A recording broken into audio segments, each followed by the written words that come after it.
Today's song is, today is Sunday, March 15th, and yesterday's song was from the chapter Work, and I think it was the first song I've done from Work in the Rise Up Singing Songbook.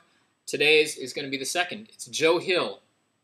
Joe Hill is really famous in folk singing, and particularly with people who care about unions and workers' rights.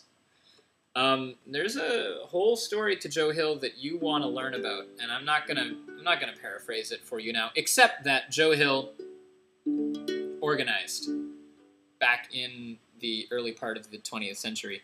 Joe Hill was involved in unionizing and workers' rights activism, and he wrote a lot of songs, and he performed a lot of songs, and that's what he's famous for. And he was killed.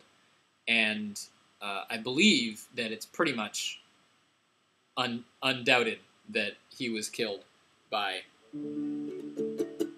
company bosses that wanted him dead. He was assassinated, in other words.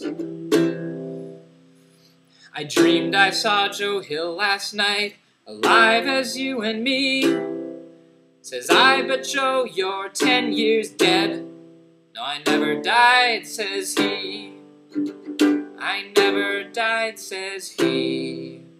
In Salt Lake, Joe, I said to him, standing by my bed, they framed you on a murder charge. They framed you on a murder charge, said Joe, but I ain't dead. Said Joe, but I ain't dead. Joe Hill, forgive me for messing up the verses to this song. The copper bosses shot you, Joe. They killed you, Joe, says I. Takes more than guns to kill a man, says Joe, I didn't die. Says Joe, I didn't die. And standing there as big as life, smiling with his eyes, Joe says what they could never kill, went on to organize, went on to organize. Joe Hill ain't dead, he says to me. Joe Hill ain't never died. When workers strike and organize, Joe Hill is by their side.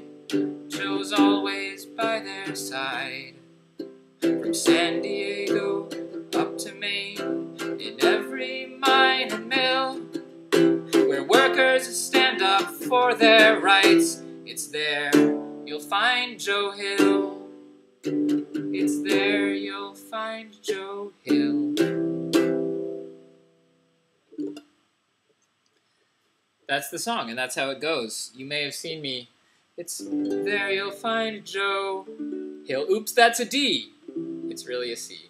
I'm doing the first take. I've gone back to my policy. I've reaffirmed my dedication to giving you guys the first take that I do on all of these songs, because I think it's good enough for whoever wants to learn the tune to the songs in the Rise Up Singing Songbook, which is why I'm doing this project, and for me just not to be too uptight about making mistakes, because I do that.